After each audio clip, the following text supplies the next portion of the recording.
You're live? Okay. أعوذ بالله من الشيطان الرجيم بسم الله الرحمن الرحيم السلام عليكم ورحمة الله وبركاته.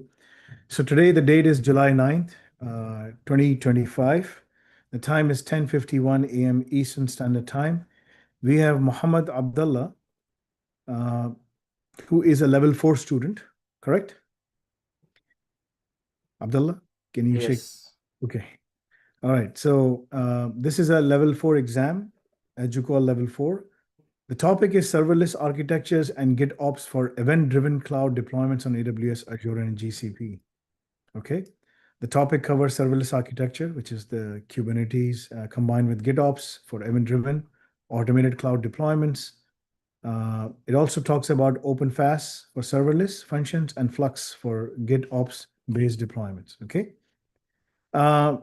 There are 3 learning objectives. This is not as detailed as level 6. Level 6 topics are getting more and more complex because we are adding more and more complex labs. So the labs are now reflecting the topic of the exam as well. I mean, those topics are getting tougher. The level 4, I can't go tougher than what is already there. I mean, there's always a level of how deep I can go.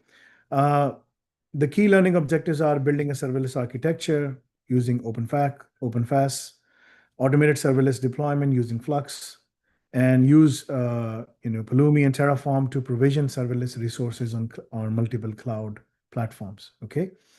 The examination format is pretty simple. You have to the examination format as we go forward, until we have this option of taking the interviews, it's getting much more complex, but I'm also adding some new things in there as well. So your examination format is pretty simple. There is presentation and then there is interview, right? The yes, presentation, you have to present the topic, explain to me, excuse me, uh, ensuring that all the key learning objectives are met. Those are the 3 ones, and then followed by an interview. For the presentation, you will be given minimum 15 minutes, maximum up to 25 minutes to go through your topic and presentation, inshallah, okay? After the presentation, we will dive deeper into the Q&A session. The Q&A session will be consist of like 30 to 40 minutes, not more than that. Are you ready? yes, I'm ready. Okay, your connection is very stable. Kind of surprised. Okay. All right, so you can share the screen, please, if you can. Okay. Presentation is nice, actually. Shall I start? This, are you ready? Yes, I'm ready. Just give me 1 minute. Bismillah. Okay, Bismillah ar-Rahman ar-Rahim. Proceed. Bismillahir Rahmanir Rahim. Rabbi shrah li sadri wa yassir li amri wa hlul 'uqdatan min lisani yafqahu qawli. Assalamu alaikum. I am Muhammad Abdullah. I am a student of Diploma in DevOps and Cloud Advancement. And today I'll be talking about serverless architecture and GitOps for event-driven cloud deployments on multi-cloud. We will be looking at traditional deployments, multi-cloud and IAC, architecture design, business advantages, and some of the best practices. Traditional deployment. Let's start with what we did before we had the serverless and GitOps. We used to manually scale and deploy our applications, which are slow and error-prone.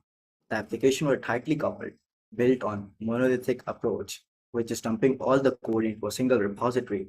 And once it grows, it became hard to scale and is of low agility. It delays time to market. Nowadays, the applications are being built on semi-automated design and are not good for cloud systems. They are hard to maintain and scale and also cause inconsistent environment, which leads to waste of resources. In short, these were not according to the modern needs. Then we came up with event-driven architecture, an architecture where system responds to events or triggers. You have a request, it receives a trigger, then you did some action and you receive the result.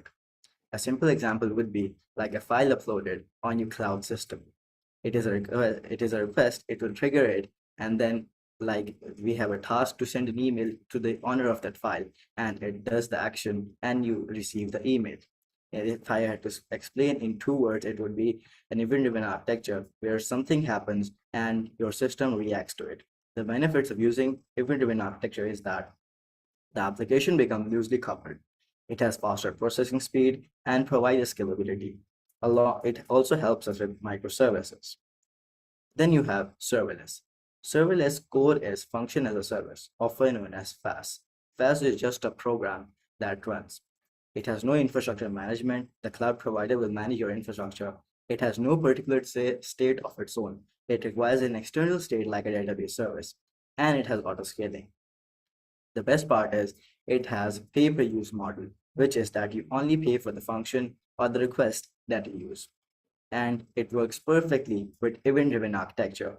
So when we mix event-driven architecture with serverless, it becomes a whole new microservice. So we can say that each serverless function is treated as a microservice, responsible for performing a narrow set of specific instructions. The impact does it have? It provides a scalable infrastructure and it has simplified microservices. Then you have GitOps. GitOps is the cleanest way to manage your infrastructure. As a definition, we can say that a practice that uses Git as a single source of truth for defining and managing infrastructure automation and application deployment. There are two things to be noticed. One is Git as your single source of truth. Git will act as a centric source of all the workflows connected to it, to a particular commit in your Git repository. Anything you change in your Git repository will reflect on your whole infrastructure, and it will be used for defining and managing infrastructure automation to create your cloud resources and application deployment to deploy your application on cloud system. The key benefits of using it is, yeah, you have Git, you act as your source of truth, and it has the application code. It has version control updates and rollbacks all connected through Git commits. If you want to roll back to the previous commit, you just Git reset or Git revert to the previous commit, and all the workflow will be reflected according to that change. It has infrastructure as code, IAC availability, which helps us with consistency across multiple cloud providers, and it has reconciliation, which is maintaining the actual state and the desired state of the application. The impact of GitOps is that it helps us with automation and it has fast feedback loops. It allows you to develop new features and release them in less time. Then you have key components of your serverless and GitOps. OpenFaaS is a serverless framework. It helps you deploy your function and uses any programmatic language like Python or Java. It is Kubernetes native, means it is portable across multiple cloud providers. You can use it on EKS, AKS, and even your local cluster. It runs your function as a container, which provides us cost effectiveness and helps us with portability. FluxCD. FluxCD is your GitOps operator. It syncs your Git repository with your cluster, which means that FluxCD will act as a source which will connect your Git repository to your cluster and maintain an actual state and desired state along with. And it has version control updates and rollback, as we talked earlier, all connected through Git commits. Then the best part is multi-cloud and IAC. In multi-cloud, you don't need to depend upon any single cloud provider. You can choose what fits you the best. It provides consistency across multiple cloud providers, reduces your vendor lock-in. You don't need to depend upon any single cloud provider, and it is crucial for cost optimization and provides scalability along the way. Then you have infrastructure as code, often known as IAC. IAC helps you provision or create your cloud resources using a piece of code. It has multi-cloud support, and you build the code once and you can use it anytime. The two major tools used are Terraform and Plumi. When you merge infrastructure as code with multi-cloud, it gives you freedom as well as control over your cloud resources. Then observability. What if something goes wrong in your infrastructure? How do we identify it? Here comes observability in the picture. Observability is composed of traces, monitoring, and logging. It provides us debugging, helps us with troubleshooting, and monitoring. The cloud-native tools we can use are AWS CloudWatch and Azure Monitor for cloud-specific resources. The open-source tools we can use are Prometheus, Grafana, and Yelk Stack, acting as a whole observability solution. And when you merge all the things together, you have an architecture design, which is source code will be controlled by our GitHub, infrastructure as code for Terraform and Plumi, FluxCD will act as your GitOps operator. For serverless function, you have OpenFaaS and cloud providers to create a cloud resources. In your Kubernetes cluster, you will have OpenFaaS functions, action triggers, and your Kubernetes application running. So here's a simple architecture of your of your GitOps and serverless. You have your Git single source of truth, which is responsible for maintaining a clean environment. It helps us with DevOps workflow, creating a CI pipeline, using containerization tools, and using security tools like SonarQube. It will also have your cloud resource code for your cloud resources for ISE tools, and it will be connected to your cloud providers, which will create your cloud resources like a Kubernetes cluster.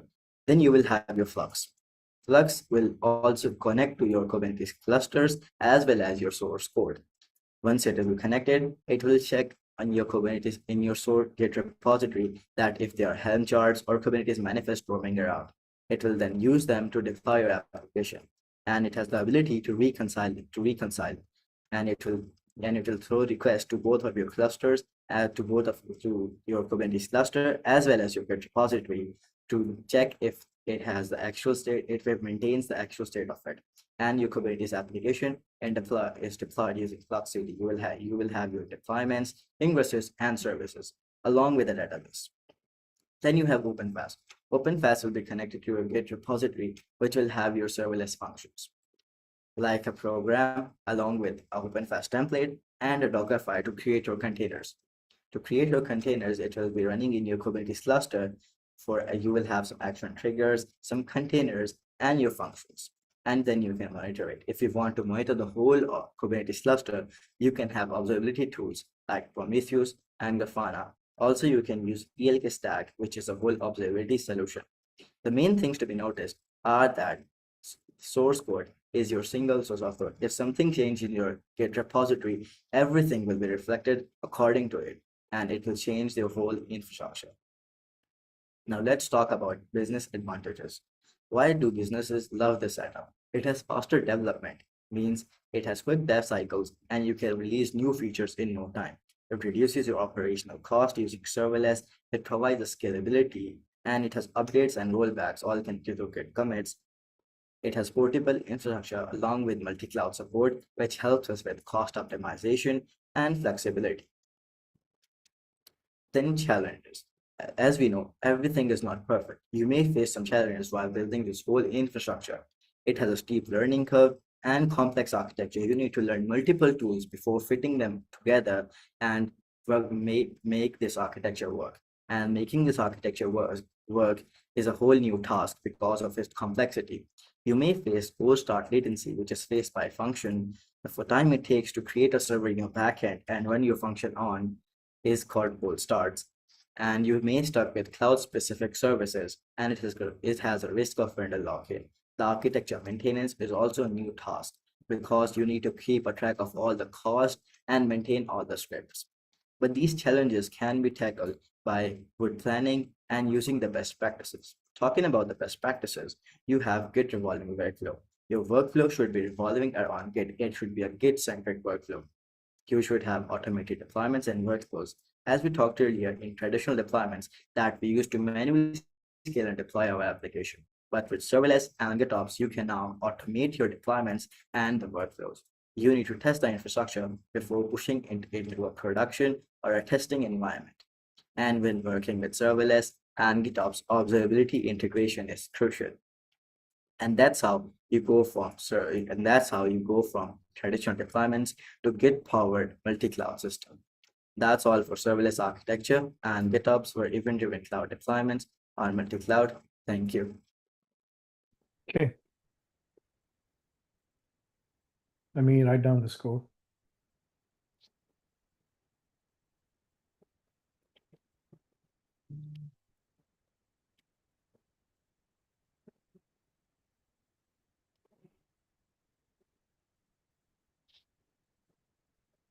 Wow.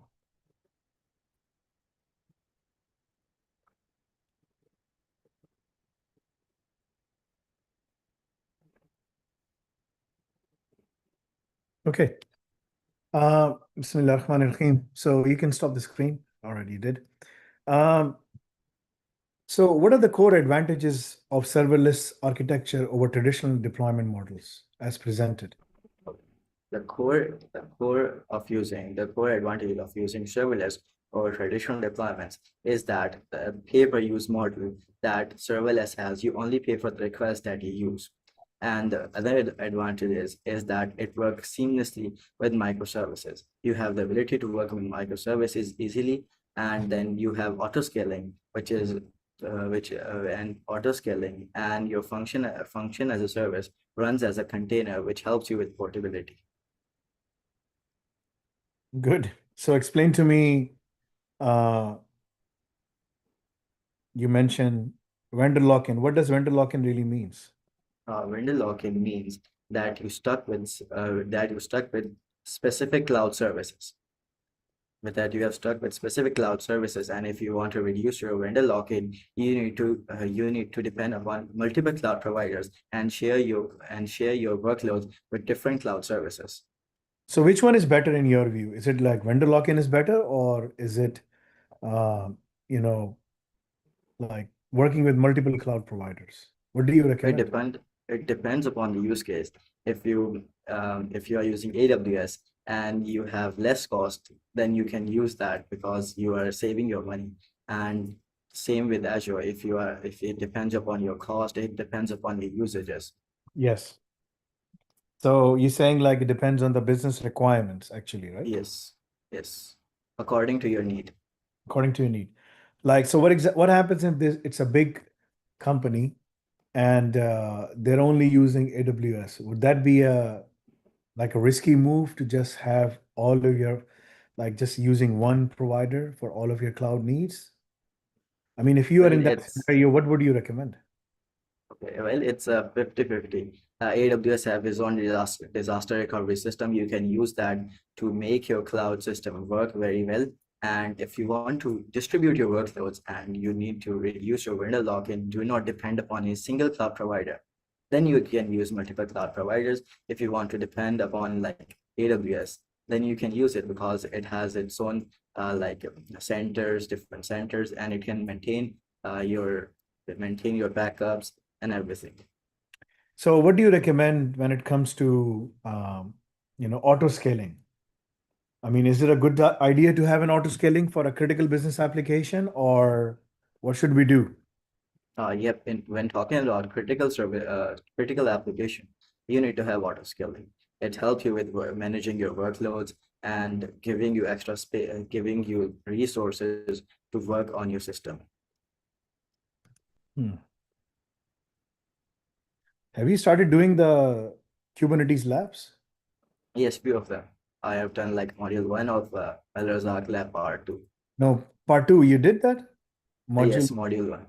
those are Linux administration labs, right? Linux plus Docker, Plus, Podman.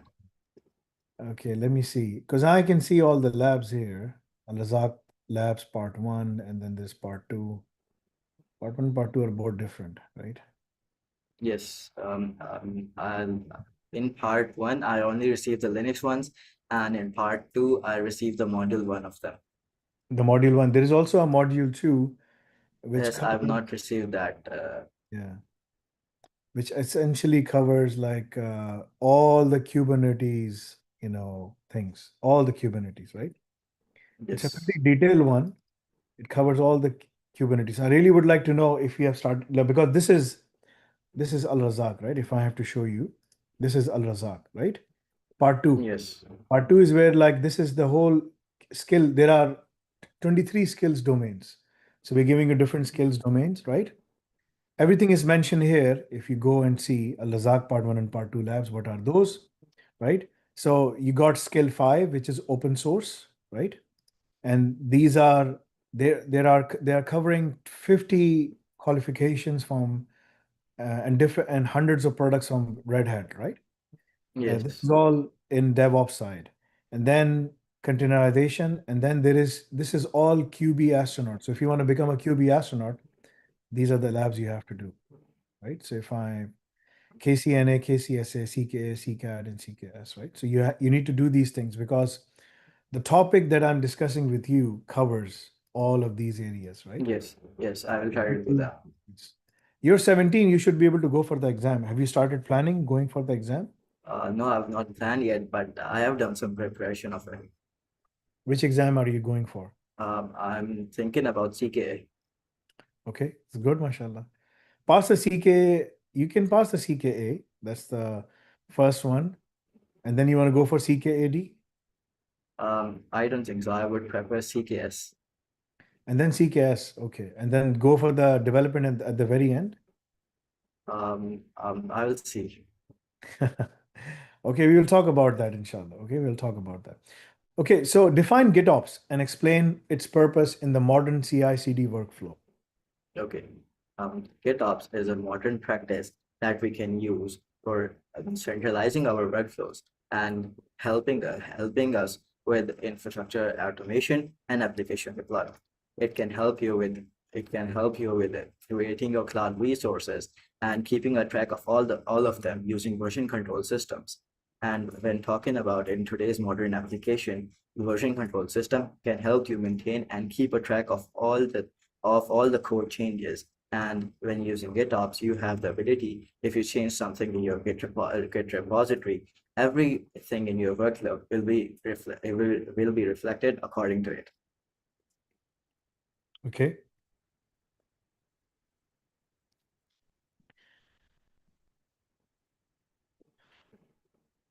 So name 3 open source observability tools mentioned in your presentation. Okay, the three observability tools are Prometheus, Grafana, and Yelke Stack. You have OpenTelemetry as well. Yeah, okay, that's good, mashallah. Your topic is very easy. It's level 4. I can, should I go into some level 6 questions if you allow me? Yes, maybe. I can't go for the exam. For the exam's sake, I can't go there. But I'm just going to ask you because you're scoring perfect scores. So I just want to make sure, let's tease the brain, right?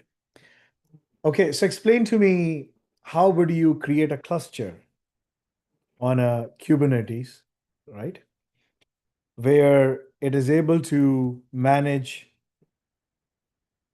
an online e-commerce application, which is receiving 10,000 orders per minute from customers. Okay, to create a Kubernetes What are cluster. the key attributes you would ensure needs to be built into the cluster? Okay, It's a to level 6 create a question. okay, to create a Kubernetes cluster, you need to use an ISA tool like Terraform. You can create a Kubernetes cluster using Terraform with proper VPCs, instances, and your Kubernetes cluster. You need to ensure version control system in them. And for for deploying your application, you need to have version control system as well for your Kubernetes manifest. And you can use a cloud instance for deploying your application or your Kubernetes cluster. And you need to in your Terraform code, you need to have modularization, and you need to have a simple code to work with it. So I what actually did I actually deployed the application like e-commerce application on your Kubernetes cluster with Terraform and Ansible thing. where, are you working somewhere right now? Yes, I have deployed it. No, It no. is not live now, but Okay. like a project. Like a project for a customer, or you're just doing it on your No, own? no, no, just doing on my own. Okay. I'm assuming you still haven't started your job search, right? Yes, I applied a few. I received a call, but they were demanding like 4 to 5 years of experience. Well, you have the things. If you get the QBS or not under your belt, you can. All right. So that was a good answer. What about horizontal and vertical scaling? What are you going to do with that?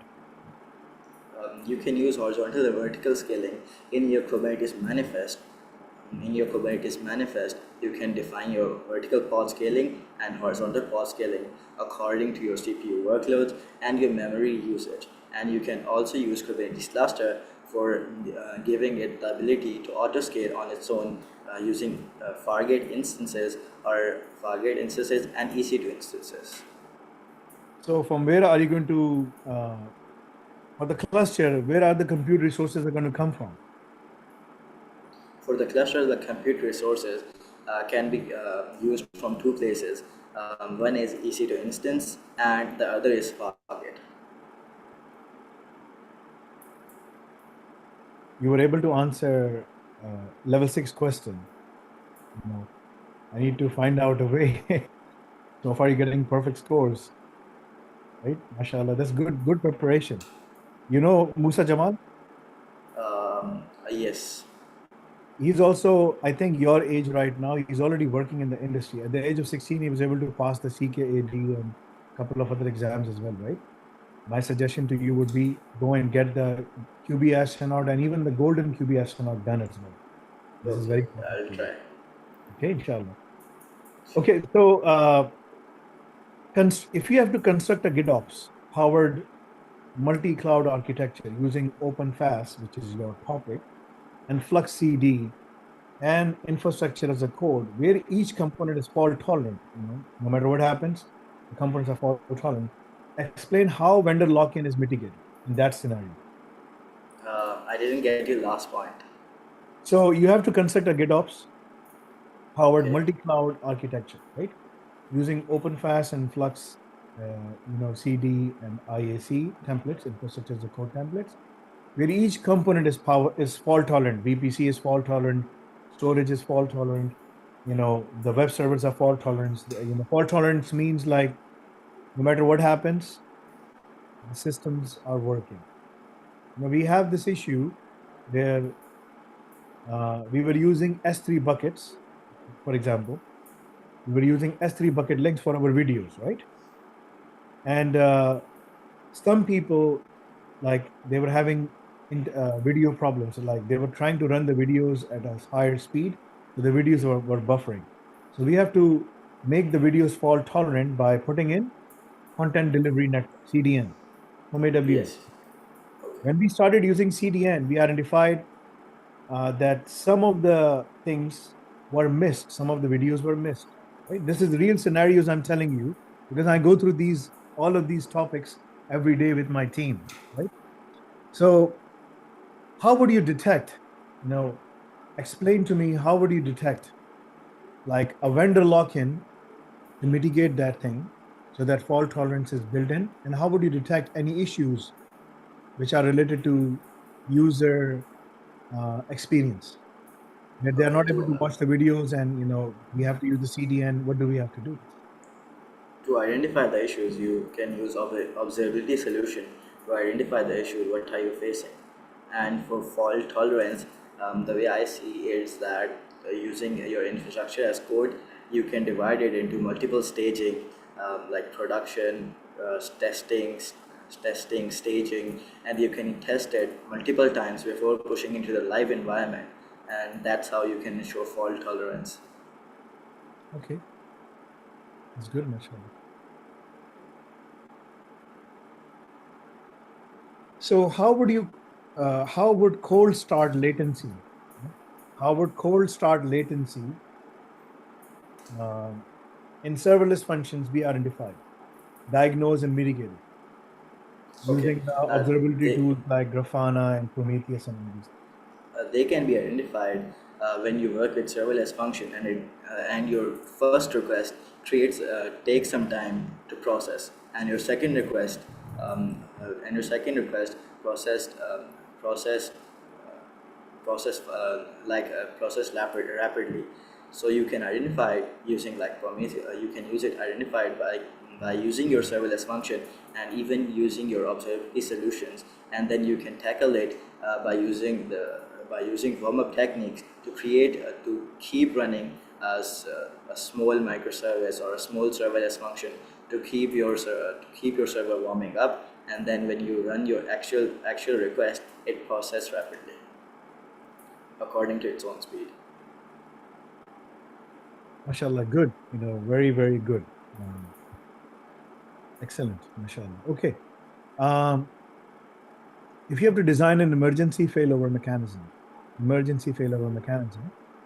where a serverless function fails on AWS, you are instantly able to deploy on Azure. Explain how GitOps helps here. Okay. So in emergency failure, you GitOps help in a way that you can use observability tools to have some alert, and then you can use that alert to trigger your function in a different cloud service. Like if it's running on AWS, if it fails, then you can have your observability solution to tell you an alert and quickly switch to another server, to another cloud service. Okay. But how would you do the detection that the server is failing? Using cloud native tools like AWS CloudWatch, or maybe observability tools like Prometheus and Grafana, maybe ELK stack to create an alert, sending emails to your staff to inform them. Okay, good, mashallah. Okay. The exam is over. It's a very good one, mashallah. Let me compile the scores, okay? Can you put your, I think there is a background noise coming from your side. My side, Yes. When we it's started, it was different. I think it's the fan. Yeah. Just can you mute for now, please? Thank you.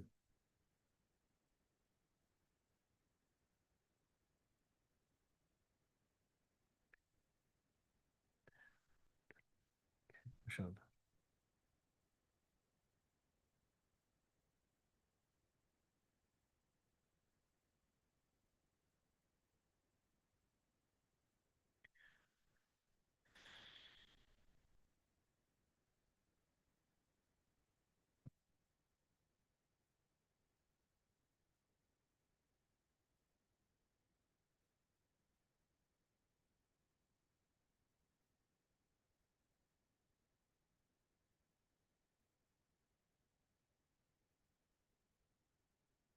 Okay, Bismillah ar-Rahman ar-Rahim. So this is my, recommendation for you. Would you like to know the scores?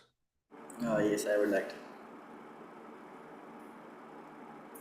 Okay, in the presentation, you scored 22.75 out of 25. It was a good presentation, clean, neat, and tidy. You covered all the key areas, right? Again, this is level 4. Uh,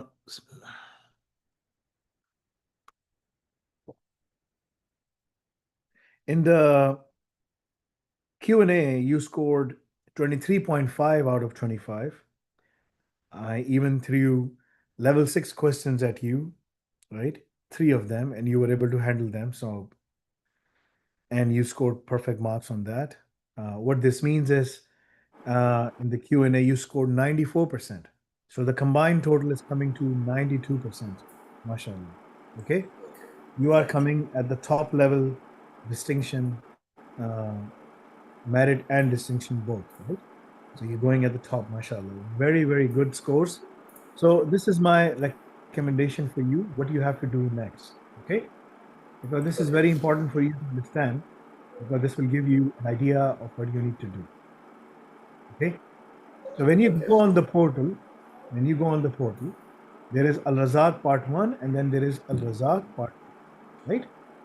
Yes. Al-Razak part 1 is part of the labs which are part of the course, right? Which is part of the course, which is all the labs of the courses.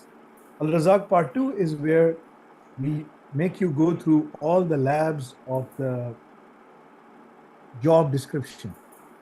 Okay, job description. So, like for example, you're going through OpenShift, you're going through specialists and containers, you're going through system administration 1 and 2, and the list goes on. There's a lot of things coming in. You will keep on seeing them, right? There's a lot of domains of level 5. You will keep on seeing them. This is containerization for Docker. So if I click on it, you will see all the labs. If I click on this, you will see all the labs. I'm going to show you all the labs you can do. Obviously, there's a limitation of how many hours you can do in a given day. Okay. This Yes, is about tokens. Kubernetes and orchestration. This is part of your, as long as your, these are the new things we are adding on the portal, right? As long as your membership is active, you'll be able to get through all of these things. So these are KCA, CKA, as you mentioned, CKAD, CKS, all of these labs are here, right? So if you go here, this is containerization. You will see we have taught you containerization again quickly. We already covered it, but this is where you cover it in English, right? If I show it to Yes. you, We sometimes struggle with packing for a long trip. right? So we went through all of these things again with you. Then you can see these are the labs. So you go through the containerization, a revision quickly, and then all the labs. These are all the labs. Almost it covers each and everything you can think of regarding basically, and you can see just the Docker has 110 labs. Okay. If you click on any of the labs running Spark with Docker Compose, if I click on it, you will see the lab. This is the lab. Okay. The lab, by the end of this lab, you will be able to understand, but you have to do it one by one. One by one. Okay? Yes. Start the container, start the lab. The container will load. The options will say 1 minute, please wait 1 minute, we are loading the lab, etc., etc. Click on that, wait. 720 tokens means small machines, 3 hours. Or like smaller machines mean 4 to 8 gig. If you go above, 4 gigs is 3 hours a day. Or if you go for bigger ones, they give you 2 hours. If you go for the super bigger ones, which is 16 gig and above, we give you half an hour to 1 hour, right? Depending on the load and everything. So this is the Docker for big data running Spark and Decompose. Dockers and Spark with Compose, Docker Compose, right? It talks about all the labs, all the things. We are providing you the container. Everything is there, which is the container, the Docker Compose. This one has 4 CPU cores and 8 GB RAM, the container. Okay, it's loading up. Pre-configured network settings, and the lab is ready, as it said, right? So now connect. So once you connect, it will connect here. And now you can expand, and now you can see, and you can also do this, view, zoom in, right? So they can see it bigger. It's easy for you, okay? So now you can do the lab, which is step 1, check Docker version, right? So if I type in check Docker version, right? So how do you check? So all of these things are here. So you just follow the rules, okay? This is the Yes. get help button, which means, and the To whole get lab, help. you will be able to perform the whole lab, create main directory, do this, prepare sample data, create sample text file, etc., etc. This. It has everything. Okay. We have mentioned to you everything. Docker is a platform designed to help developers build, share, and run modern applications. But keep this in mind. These are the beginners labs. There are intermediate labs, advanced labs, and challenge labs that you'll be seeing in the coming months. Because these labs, once you do, there's a new function coming up. जब आप lab कर लोगे, when you do the lab, पुरानी lab वापस नहीं कर सकोगे. It will be closed down. Okay. Okay, because we will keep giving you new labs. Because तरह से हम fraud को रोक रहे हैं. We will start stopping the fraud because लोग जो है ना अपनी IDs उन्होंने बेचना शुरू कर दी. We can't allow that. Okay. No, can't go alone. So create Docker Compose configuration for Spark cluster. ये सारी चीजें इसमें उन्होंने बताई. We have explained to you everything. See, this is a huge lab that you have to do. You see it. Okay. By the end of this lab, you will be able to do all of the things. और अगर तुम्हें help चाहिए, this is your help. Okay. यहाँ पर तुम help पूछ सकते हो. Which lab is this? Is this okay? It will be able to tell you are currently in lab 106 Docker for big data running Spark. Okay, so ये सब तुमको बताएगा. This is going to help you. Okay, so do the labs. These are very important. I'm going to close the lab because तुम एक दिन में I have one question. Is there any way that we can use this terminal in our local system, like SSH and doing in your local system? you can SSH to this system as well, right? जब तुम चाहते हो इस पे SSH खुला हुआ है. Okay, अगर तुमने करना है, you can do that. If config लिखकर तुम उसका जो है ना IP निकाल के तुम जा सकते. Properties. Yes, properties में तुम जाके देख सकते हो. You can SSH to all of these things, right? But the core thing is you have to do the lab there because that's the only way we can see if you have completed. Because जब तुम उस पे करोगे, it will be recorded. Okay. on our side, and we can see you have completed the lab. If you just keep on doing the labs on the terminal, we won't be able to see, right? You have to Right. log on to the server. You have to do it from there. This is one of the ways of doing it. Okay. Now, if you do this for all the things as I've mentioned, जो मैंने तुमको mention किया है सारा, ठीक है ना? For all the things that you have mentioned, this will enable you to be fully prepared for the market. तुम अपने आप को फिर market के लिए ready करके लेके जा सकते हो. Okay. That is why it is important for you to understand कि तुमने क्या क्या labs करनी है. That covers each and every part. Or even for the Kubernetes. If I have to show you for the Kubernetes, let me see. Okay. So, no, not this one. Yes. Okay. So if I go back, delete the lab, cancel it, delete it. Okay. I'm going to show you something quickly. I'm going to quickly दिखाता हूँ. Go back. ये Dockers की थी ना? Go back to the skill domain. Okay. तुम्हें वहां पर तुम्हारा KCNA नजर आएगा. This is whole QB astronaut बनने का पूरा जो वो है ना, ये रहा. Golden astronaut भी तुम्हें जुलाई के मंथ में मिल जाएगा. You'll be able to see golden astronaut as well. Okay. उसके जितने भी एग्जाम्स हैं, open telemetry, this and that, everything is covered. So तुमने CKA पे गए. This is the CKA course. We have covered the CKA course again quickly.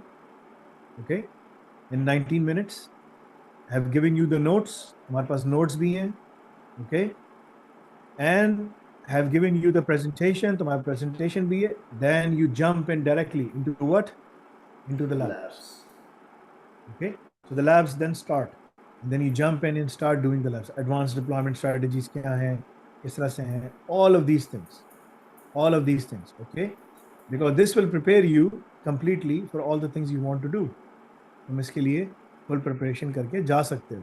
Exam में तुमसे यही पूछा जाएगा. In the exam, they will ask you the same things. Okay, देखो, create initial application deployment file, पूरा बता दिया तुमको. We've shown you everything. Okay, it makes things easier for you. This is a big lab. Again, start the lab, connect, wait for 1 minute, Yes. connect the lab, and then do it. So this is what you have to do. Follow the labs. The labs, ये जो labs हैं, इसके अंदर आपको interview की preparation भी करवाना. Okay, and these things are coming. और इसके अंदर तुम्हारे पास voice option भी होगा. If you are confused and if you don't want to type, you can even ask the AI, Al-Bari. It will be able to answer the questions for you. Labs are the key. This is a new feature. We cannot give it to the old students like this. As long as anyone's membership is active, they can access the labs. Labs will be open over 12 months' time. In the first 6 months, you will get 22 domains. That's a lot of domains. In the last 6 months, you will get the domains as per the job titles per your diploma. So हमारा जो diploma है कौन सा है? Diploma in DevOps and cloud. and cloud, right? So we will target all the DevOps and cloud jobs. And you'll be able to find them, prepare yourself, pass these third-party exams as well. We are working in terms of getting our own ISO 17024 certification, after which you don't even have to go for third-party certifications, because this will be part of the course. It will be added. Again, this is a new feature. Once it comes, it will come for the new students who are from that point onwards. Okay? ये तुम्हारी preparation है. This is your preparation for the interviews, because it covers everything. Every possible scenario is covered there. And trust me, there's a ton of labs. बहुत ज़्यादा labs हैं. When you go in, you will be able to see कि यार कितनी सारी labs में. And this will give you the confidence. The more you practice, the more confidence you will have. तुमने 92% score किया. Level 4. ये मेरा suggestion है तुम्हारे लिए. Go and study level 6. Upgrade yourself further. Okay. Complete the Al Razak labs of level 4 that you have. Start applying for jobs. Okay. You're 17, it's fine. Now you can work, inshallah. You should be able to work. Okay. Go for the Kubernetes exam as well, because तुम्हारा सारा material ready है. Labs, ये वो, everything is there. आगे जाके जब तुम advanced labs करोगे, तो तुम्हारी आंखें ऐसी खुल जाएंगी. समझ गए? You will be able to see everything within the organization. And not only covers this, but it covers all the core domains. अगर मैं तुम्हें domains दिखाऊं कि क्या domains हैं, it covers each and everything that you can think of. जो तुम सोच सकते हो ना, वो सारी चीजें उसके अंदर वहां पर covered हैं. There's a ton of things. I have to show you. मैं तुम्हें दिखाना चाहूँ. If you want to see, let me show you quickly. This is Al-Razak Part 2, right? Al-Razak Part 2 is very loaded. Okay, the flow of the domains as follows. So these ये सारी तुम्हें domains हैं, 22 domains तुम्हें मिलेंगी, depending on which portal which course you're doing. So for AI ML की domain level 4 वाले को मिलेगी या फिर AI Ops वाले को मिलेंगी सारी domains. He gets everything because AI Ops वाले को इसकी AI Ops की भी मिलेंगी, right? So तुम्हारा level 4 यहाँ पर है. So you will get some of the domains. DevSecOps तुम्हें नहीं मिल सकता. That's not part of your domain, right? You won't get blockchain and web, right? You won't get some other things. But इसमें भी अगर TOGAF मिल रहा है, you will get some TOGAF lectures, not all. AI Ops वाले को सब मिलता है. The AI Ops gets everything. तो जैसे Linux है, in level 3 they get 100. In level 4 you get 250. In level 5 you get 400. Level 6 you get 1000. See the difference, right? Yes. Times up. And that means कि तुम्हें सारा काम आ जाएगा because the coverage जो है ना, coverage बढ़ता चला जाएगा, right? जो जन्ना है, level 7 की जन्ना है, it has everything that level 1 to 6 has and more. Level 6 में it has everything for level 1 to 5 Yes. and for level 6 doesn't have level 7, right? Level 5 के पास जन्ना में 1 से लेके चौथी जन्ना तक सबका सामान उसके पास वो भी है और 5वीं जन्ना का, छठी और 7वीं का नहीं है. I mean, फिर justice तो नहीं हुआ ना, there's no justice, right? So Jannah is designed in a different way. We have designed Al-Razak program in the same way. Depending on what you are doing, what is the scope of your studies, will give you labs, right? So if you do these labs, this will give you the confidence you need to break in faster. Okay? You can do them by, and हम तुम्हें बताएंगे कि तुम्हें अपनी GitOps के ऊपर कैसे डालना है. अपने GitHub के ऊपर हमने किस तरह से पॉपुलेट करना है कि मैंने ये प्रोजेक्ट किया, मैंने ये प्रोजेक्ट किया, मैंने ये सोल्यूशन बनाया, मैंने वो सोल्यूशन बनाया. वो सब तुम्हारे लिए सोल्यूशंस हैं. They are customized to you and you put it there. You're building up your digital persona. Okay? This is very important. Any questions for me? Muhammad Abdullah. No, thanks. Abdullah is my son's name. Okay? He's 12 years old. Okay? By the time, inshallah, he will be 17, he would have he will pass, inshallah, his AI Ops as well. Right? He's already doing it, Sure. mashallah. So may Allah give you more success. May ask your parents to make special dua for me, my family, okay, and all the people who are working at Nafi, with professionalism and everything, inshallah. Do you have any questions for me? No. Okay. Again, congratulations in terms of passing the exam. I will update your results, and in the next 4 to 8 weeks, you will hear about us, from us, like about your diploma issuance and everything. Are you planning to go outside or no? Not right now. Not right now. I would say don't go after level 4 because then you will be taken. तुम्हें level 4 के base पे second year में admission मिलेगा bachelor's. 2 साल के bachelor's की fees दे दो. Go and do AI Ops. Full bachelor's खत्म. Go for master's directly.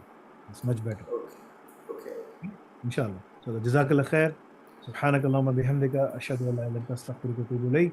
السلام